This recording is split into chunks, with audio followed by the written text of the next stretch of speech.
El empuje es una cosa completamente normal en puentes. Nosotros hemos empujado muchísimos puentes. Este es un caso muy normal, porque es un puente que se construye en esta margen y a medida que se va construyendo un trozo, pues se va empujando. Tiene una nariz aquí arriba, porque la deformación, ya veis que esto está bastante deformado, tiene una nariz para facilitar la llegada a la otra pila. Es un sistema normal. Hemos empujado puentes extraordinariamente complejos como este, que es un puente de canto variable, son 170 metros de luz. Cada una de estas dos partes se ha construido fuera del puente y luego lo que hacíamos era empujarlo, como tiene canto variable.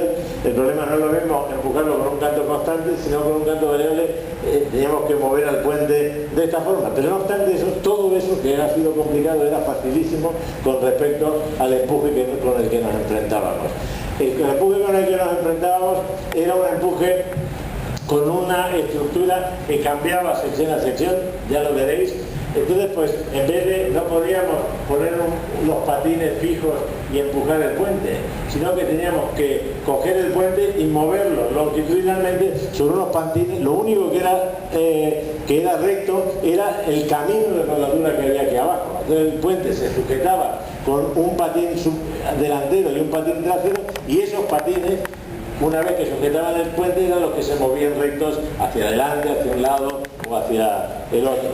Y efectivamente, como estos, aquí se ve justamente uno de los patines, aquí se ve el camino de rodadura que era recto, y como veis, cuando llegábamos con este patín aquí al río, pues si seguíamos, pues nos metíamos en el río. Entonces, como lo que hacíamos era sujetar el puente con este apego, con un apoyo que le introducíamos al puente, echábamos para atrás el patín que había llegado aquí adelante, y cuando venía aquí atrás, como el puente era curvo, cuando venía el patín hacia atrás, pues tenía que apoyar sobre otros muñones de estos que no estaban en la misma posición del camino de rodadura, por lo tanto había que mover totalmente las patas de atrás, que es una locura, ¿no? En definitiva, pues esto fue muy interesante, porque lo que quiero transmitiros es que incluso en una dificultad de este tipo uno tiene oportunidades de aprender y se fortalece.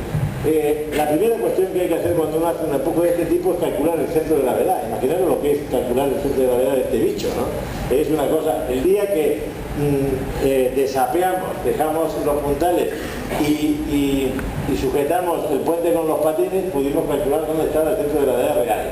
Y por suerte no nos habíamos equivocado, porque si nos equivocábamos teníamos que, en fin, dejar el puente de este lado y no construir la obra, ¿no? Pero ya eso nos causó un gran empuje, un gran ánimo, ¿no? Haber calculado el centro de gravedad con 8 centímetros nada más de diferencia. Y fijaros cómo el puente se movió primero longitudinalmente, luego se movió transversalmente, por lo que contaba, ¿lo veis? Cómo se mueve transversalmente, y luego se volvió a mover longitudinalmente. Pero si movíamos por encima de esto, pues resulta que si ahora este patín lo echábamos aquí atrás, como el centro de gravedad estaba aquí adelante, pues el puente se iba para adelante. Entonces teníamos que utilizar otro sistema a partir de ese momento. Y aquí está en el momento ese que instalamos un cable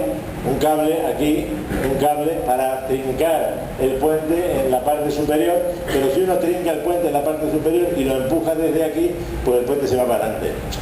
Para lo cual hay que poner otro cable, que es el cable de retenida que está aquí atrás. Y entonces pues eso daba lugar a una serie de elementos auxiliares que después había que quitar, y aquí veis, estos son los cables de atrás, y aquí se ve una foto muy bonita en donde aquí están las pilas de delante, esta pila que está aquí están los cables de aquí atrás, el cable que está aquí atrás, y se ve claramente que el puente hace cualquier cosa, cualquier geometría. Bueno, no obstante, en los primeros, este empuje es un empuje delicadísimo, porque si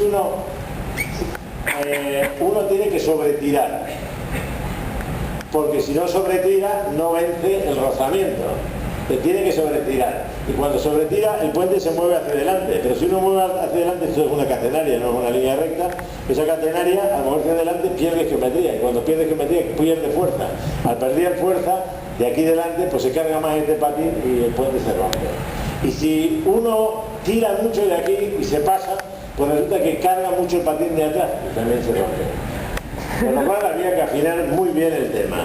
Y desde luego, pues eso dependía del operador, de la forma y el tiempo que había para que Gato reaccionara después que le mandáramos la orden. Los primeros 90 centímetros fueron un auténtico odisea y una enseñanza sin ninguna duda. Pero bueno, la ingeniería da, cuando uno trabaja duramente, y aquí se trabajó un montón de gente duramente, al final uno obtiene unos resultados extraordinarios. El puente avanzaba. Y llegó un momento en que llegamos al otro lado, el 21 de diciembre del año 2007. Era un sábado, hacía un frío horrible. Mira, yo estoy aquí estoy yo, contento porque habíamos llegado al otro lado. Y desde luego, eso es otra cosa muy bonita, la gente, hay que siempre pensar en la gente, que esto no se hace solo, se hace con un montón de gente que trabaja muy bien y que lo hace fantásticamente, ¿no? Entonces, pues realmente la complejidad de estas cosas es extraordinaria y se puede resolver fundamentalmente con trabajo duro. Finalmente el puente llegó al otro lado, construimos la parte que nos quedaba por construir aquí en el medio y lo conseguimos, ¿no? A mí una de las cosas que más me gusta del Eros de la ingeniería, porque la ingeniería es placer también, es esto. Uno tiene una idea y tiene un río. Y a los 15 meses, en este caso, tenía un puente. Estas dos imágenes valen la pena a cualquier sufrimiento, os lo puedo asegurar. Esto es magnífico, tener una idea y después ver construida la idea. Y ahí está. A pesar de todo, nos gusta luchar.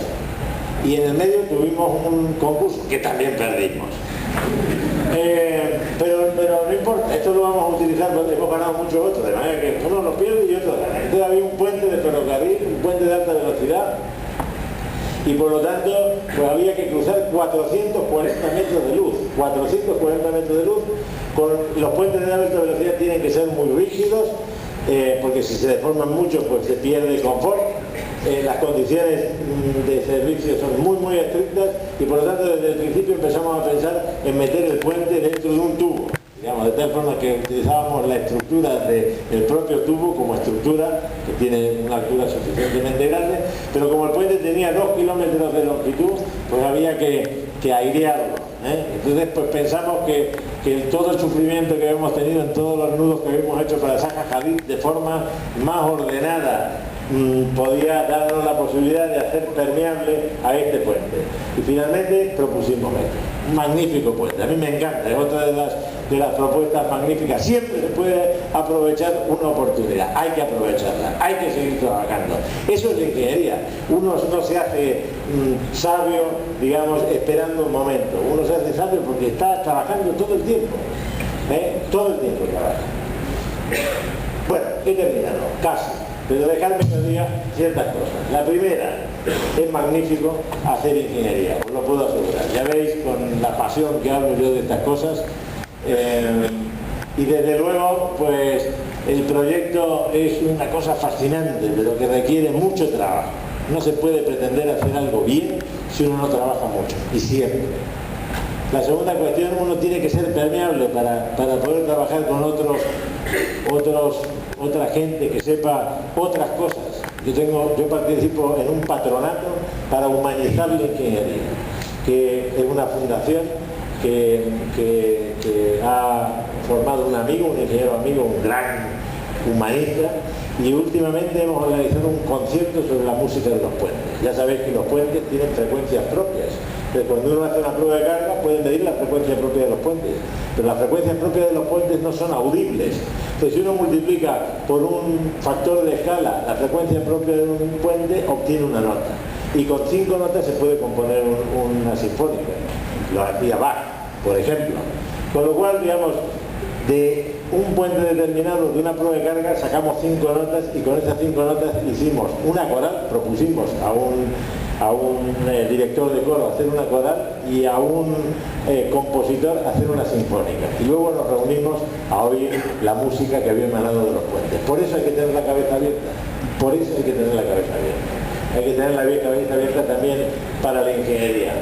El proyecto es una actividad que se aprende, os lo he demostrado 1000 veces. Uno va aquí aprendiendo día a día, no se consigue, no hay que ser ansioso, hay que esperar, pero no hay que perder ni una sola oportunidad. Y la última cuestión, no hay que esperar una gran obra, no hay que esperar el puente atirantado que está aquí, porque a lo mejor no hay otro que se haga. Hay que hacer de cualquier pequeña obra una gran obra.